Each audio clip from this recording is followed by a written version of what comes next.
This happened just a couple of weeks ago. I'd been single for a while, and my friends kept pushing me to try Tinder. At first, I didn't want to. Online dating had never been my thing.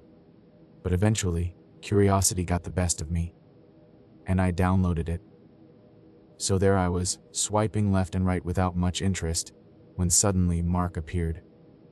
I'll admit, he was good-looking, with a mysterious smile, one of those that seems to be hiding something. We had a few light conversations, nothing out of the ordinary. He seemed nice, a bit quiet, but I didn't see anything strange. So when he suggested going out for dinner, I agreed. The plan was simple: dinner at an elegant restaurant in Roma. One of those places that sound expensive, but honestly, I didn't know what to expect. When the day of the date arrived, I was nervous but excited. I put on one of my best dresses. Nothing too extravagant, just right for the place. When I arrived, Mark was already there, waiting for me. He looked impeccable, shirt crisply ironed, calm demeanor. He smiled, and at first, everything went well. The conversation flowed. We talked about trivial things, life, the usual first date topics. But there was something about him, something in his gaze that made me uncomfortable. I don't know, it was as if he was watching me too closely, analyzing every movement, every word I said. But I brushed it off, thinking I was being paranoid. You know, when you haven't dated in a while, your mind starts seeing signals where there aren't any. I decided to ignore it and enjoy the dinner. The restaurant was amazing. One of those places where they serve small portions, but the taste makes up for it. Mark ordered an expensive bottle of wine, one I couldn't even pronounce. We drank a bit, and though he kept talking mostly about himself, I didn't mind at first. But then he started making odd comments, like, "I bet you can't imagine what I do in my spare time," with that sideways smile that was starting to make me uneasy. What was I supposed to say to that? I laughed nervously and changed the subject, but I noticed he kept watching me in a way that made me feel trapped. Still, I stayed, trying not to think too much about how uncomfortable it was becoming. Dinner ended, and by that point, I had a strange feeling in my stomach, a mix of intuition and the fact that Mark was getting more insistent. So, when he suggested going to a bar, my first instinct was to say no, but I didn't. I thought, well, the place can't be that bad, right? Besides, I was already out. What could go wrong? I convinced myself I was overreacting, that it was just my nerves, and agreed. We got into his car, a vehicle that smelled of new leather, and he drove us through a few city streets until we arrived at a place I'd never been to before. The bar, or whatever you'd call it, was on a dark, almost hidden street. No neon lights, no big signs. Just a door and loud music seeping through the walls. The moment we walked in, I knew I'd made a mistake. The place was strange, dark, with people who didn't seem too friendly. Mark guided me to the bar and ordered something for both of us. He handed me the drink with a smile that I didn't like one bit anymore. But, once again, I ignored my instincts and drank. It wasn't long before I started feeling strange. At first, I thought it was the atmosphere. The noise, the dim lights, everything mixed with the wine from dinner. But then my head began to spin. I felt the floor shifting beneath me, my thoughts slowing down. "Are you okay?" Mark asked, but his voice sounded distant, like he was speaking from across the room. I nodded, barely able to respond, and managed to get up. I told him I was going to the restroom. When I got to the bathroom, I held onto the sink. My reflection in the mirror was blurry, but I could tell something was wrong. I felt a strange heaviness in my body, as if someone had flipped a switch, and I couldn't control anything anymore. That's when I realized. Mark had drugged me. It was obvious. The pieces fit together in my head with terrifying clarity. I tried to open the bathroom door to leave, to find help, but I could barely walk. Worse, when I looked around for someone to help me, nobody paid attention. It was as if everyone there was wrapped up in their own dark, dangerous world. I tried to shout, but my voice came out weak. Nobody looked my way. Just then, I heard knocking on the bathroom door. It was Mark. "Are you okay?" His tone sounded kind, but I knew it was far from it. My heart started pounding, adrenaline kicking in, and at that moment, I knew I had to get out of there, no matter what. He kept knocking on the door. I didn't have much time. I gathered all the strength I had left, opened the door, and pushed him with everything I had. Mark stumbled back, surprised, and I seized the moment to run. I don't know how I managed it, my legs were barely working, but I ran through that dark bar as if my life depended on it. Because it did.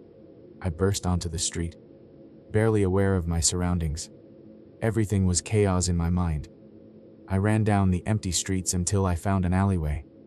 I hid behind some trash bins, trembling, my head spinning, praying I wouldn't hear his footsteps behind me. I don't know how long I was there, but when I woke up, it was morning.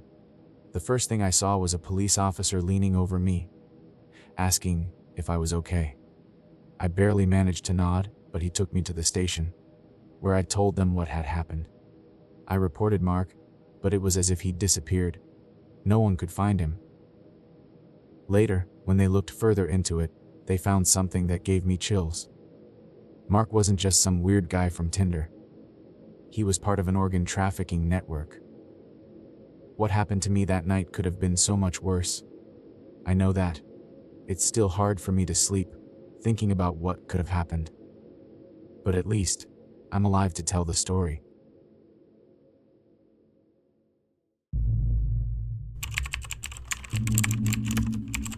I never thought my love life could get worse after college, but there I was, freshly graduated with a decent job as an accountant at a small company, and more importantly, hoping that maybe things in the love department would finally get better. I'd had my share of bad experiences in the past. Awkward dates and relationships that went nowhere. But who hasn't? At least now I had a stable job that, while nothing flashy, allowed me to live comfortably. And that's where I met Sarah.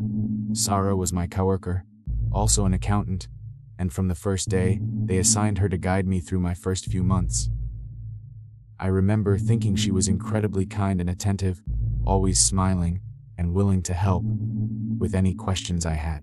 We quickly started spending a lot of time together, not just for work, but also because we got along really well. Over time, I began to feel something more for her. It wasn't something I'd planned, not at all. But after several weeks working side by side, it was inevitable. Her laugh, the way she spoke, the way she treated me, everything made me think that maybe there was something more between us. I'm not exactly experienced with these things, but I felt there was a connection. One day, as we were wrapping up work, the conversation drifted to relationships. I casually asked if she was seeing anyone, expecting her to say yes, which would help curb any hopes I'd built up. But, to my surprise, she said no, that she was single. In that moment, I felt an irrational impulse, as if this was my chance, so, without overthinking it, I asked her out. I couldn't believe she accepted so easily. I put a lot of effort into planning the date. I wanted everything to go perfectly, so I went all out. I bought a new cologne that, though pricey, was worth it to make a good impression.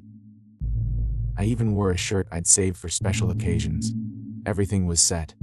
The plan was simple: a walk in the park, and then a quiet meal at a modest yet reputable restaurant. Nothing flashy, just something comfortable for both of us. The day of the date arrived, and everything started out well.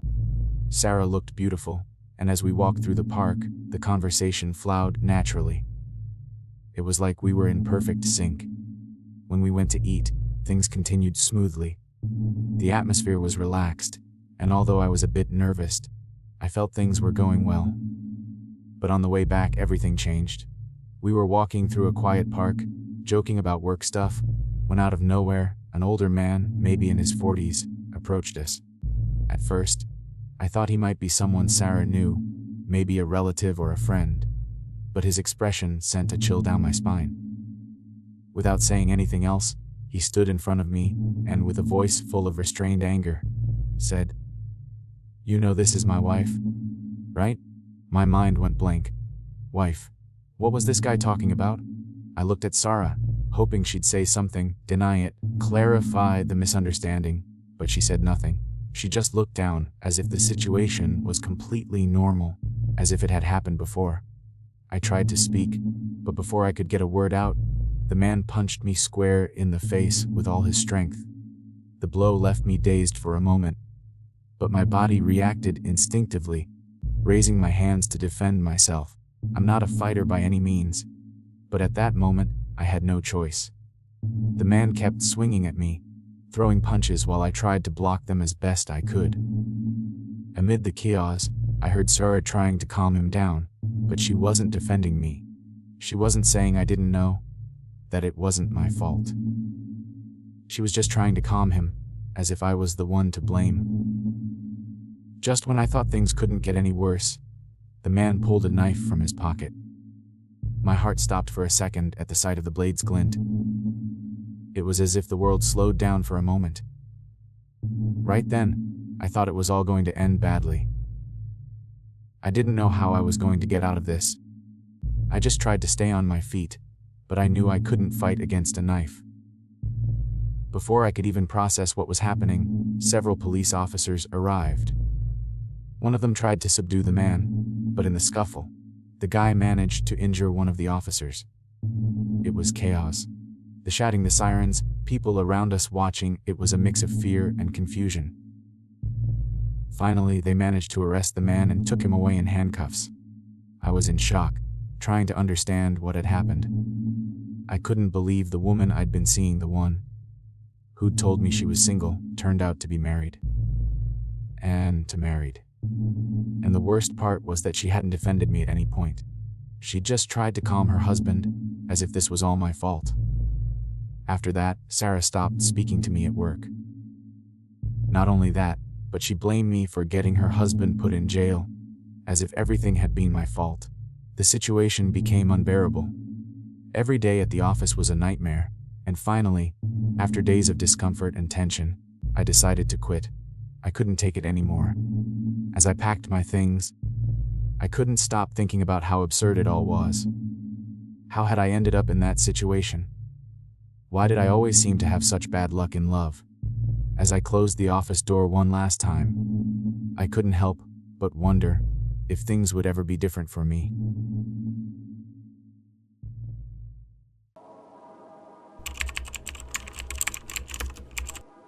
I was walking around the mall, like when you don't have much to do and just go window shopping, thinking if I'd buy myself something. It was an ordinary day, one of those where you don't expect anything interesting to happen. But suddenly, I feel someone grab my arm. I turn around, a little startled, and see a girl, younger than me, maybe about 18, looking at me with urgency. She whispers very quietly, "Please play along, my ex is following me," and I told him I was seeing someone. My head hadn't fully processed everything, and I felt super uncomfortable. It's not like things like this happen to me every day, So nervously, I ask her name. "Carla," she replies, still looking around as if searching for someone. My eyes start scanning the place too, and sure enough, I spot a guy who's clearly following her, looking suspicious from a distance. Carla asks if we can sit down to eat something, saying she'd pay. I guess to make it look more believable that we were together, I don't know. So, we end up ordering burgers at the food court, but in the end, I was the one who paid. Something in me just couldn't let her pay, even if it was all pretend. While we were eating, we started talking, obviously to make it seem like a real date. Carla told me a bit about her story. Turns out the guy following her wasn't just any ex, he was abusive. She'd been in a relationship with him for a while, and though she'd ended things 2 months ago, he couldn't move on. He kept stalking her, calling her, messaging her, until, desperate, she told him she'd started dating someone else to see if it'd make him back off. Spoiler, it didn't work. That afternoon at the mall, Carla saw him following her again, so she decided to improvise, grabbing me to pretend I was her boyfriend. I still felt a bit weird about all this, but I also understood she was just trying to stay safe. After we ate, we went into a clothing store, mainly to keep killing time, hoping the guy would get bored and leave. But nope, he was still there, like a shadow, watching us from a distance. I tried not to look at him too much, but it was impossible to ignore him completely. Finally, we decided we'd had enough and headed toward the mall exit. It was already dark, and the place was much emptier, which only made me more nervous. As we were walking out, the guy plants himself in front of us, looking like he's lost his mind. He starts yelling at Carla, saying she's a liar, that she still loves him, that she can't live without him. Things were spiraling out of control. I could feel it. I warned you, Carla. If you didn't come back to me, I'd end this. I'd end us both. He shouted, and in that moment, I knew things were going to get ugly. He started moving toward us, with a look that gave me chills. Without thinking too much, I stepped between him and Carla, and when he tried to attack us, I hit him.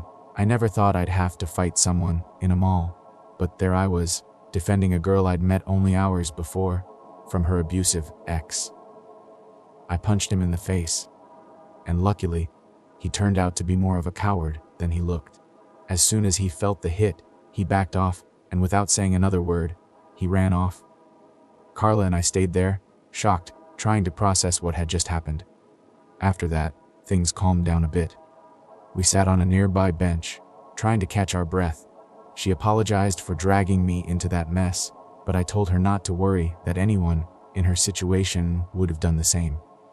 We ended up exchanging phone numbers because, after what we'd just been through, it felt right to stay in touch. The following days were calm, but not entirely. Turns out Carla's ex kept following us a few more times, always from a distance, like a ghost. At first, it made me paranoid, but Carla and I had learned to ignore him. Every time we saw him, we'd just change direction or go somewhere with more people. In the end, the guy got tired, or at least it seemed that way, because he stopped showing up. After that, Carla and I actually started dating. What began as a completely unexpected encounter turned into something more. We got to know each other better, went out more often, and little by little, we grew closer.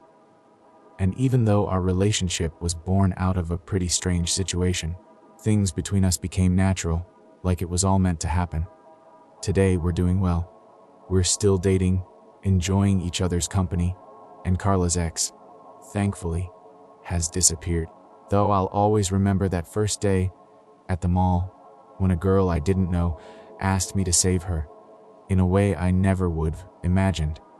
I guess life has weird ways of bringing together the people who are meant to cross your path.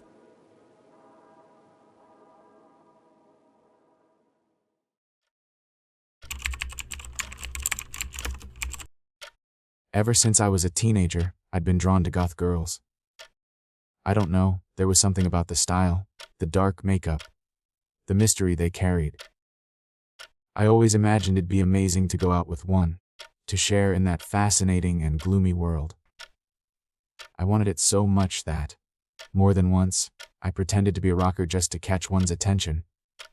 I listened to bands I didn't even like and dressed in black to fit in, but I never had much luck. All that changed the day I met Gothic's doll in a Discord group. We bonded over a PC game that she was new to, and since I was already a seasoned player, I offered to teach her. Over time, we started talking more. Not just about the game, but about other things too: music, movies, and, of course, her gothic lifestyle. She called herself Gothic's doll, which I thought was the coolest nickname ever. Eventually, we exchanged numbers, and she told me her real name was Juanita. Not exactly gothic, but I wasn't going to let that dampen my excitement. It turned out we were both Mexican, and to top it off, lived in the same city. Our conversation flowed so naturally that we quickly decided we should meet in person. This was my chance to finally fulfill that teenage dream of going out with a goth girl. There was something a bit odd about her, though. She had a strange obsession with porcelain dolls, talking about them constantly and saying they were her connection to the other side. I didn't know if that was part of the goth package or something more, but I thought, well, goth girls usually have different tastes, right? The day of the date came, and I was excited. I wasn't exactly a true goth, but I tried to dress the part as best I could. I bought a black Metallica shirt for the occasion, figuring it would help me not look a complete poser. When I got to the meeting place, everything seemed fine, until I saw her, and she wasn't alone. No, it wasn't another person with her. She had brought a doll, but not just any doll. This one was huge, lifelike, and looked eerily similar to Annabelle from the horror movies. At first, I thought it was a joke. I froze as she approached, holding the doll like it was a companion, even moving its arms as if she were a ventriloquist. "This is Camilla," Juanita said with a smile. "She's a spirit that's lived in this doll since I was little, but don't worry, we get along well." What are you supposed to say to that? My mind went blank. I didn't want to be rude, so I just nodded and went along with it. I figured the worst that could happen was that the date would be weird, and then I wouldn't see her again. We went to an ice cream parlor, and that's when things got even stranger. Juanita ordered a vanilla ice cream for herself, and, without batting an eye, ordered another one for Camilla the doll. Everyone in the shop was staring, but she acted as if everything was completely normal. I didn't know whether to be scared or just laugh at the situation. Up until that point, it still didn't feel dangerous, just odd. But everything changed when we were sitting on a park bench eating our ice cream. Juanita stared at me intensely, then suddenly said, "The one who's been talking to you this whole time isn't me, it's been Camilla." At that moment, I thought it was some kind of strange joke, maybe her indirect way of showing her feelings. But when she explained what she really meant, the situation went from awkward to chilling in an instant. According to Juanita, the doll was in love with me. Yes, she said Camilla had been using her body to communicate with me, and what she wanted now was, well, my soul. Things spiraled completely out of control when Juanita pulled a small needle out of her pocket. "I just need a little bit of your blood," she said, inching closer, "to turn your soul into a doll. Camilla already has a doll ready for you. This is the last step." My heart started pounding. I didn't know if she was completely insane or if this was just a terrible joke, but I wasn't about to stick around and find out. I jumped up, trying to stay calm, and told her it was getting late and I had to go. But Juanita wouldn't let me move far. She stood up too and started following me, insisting that it was just a little blood, nothing to worry about. I ran as fast as I could through the park, hearing her calling after me, and for a moment, I really thought she was going to catch me. But I managed to escape, leaving her and her doll Camilla behind. The days after were strange. Juanita sent me several messages, saying it had all been a misunderstanding and that I should give her another chance to get to know Camilla better. Needless to say, I blocked her right away. It was way too disturbing, even for someone who'd always wanted to date a goth girl. After that, I decided maybe meeting people through social media wasn't the best idea. Still, I haven't lost hope. I still want to fulfill my dream of going out with a goth girl, but next time, maybe I'll choose one who isn't obsessed with haunted dolls.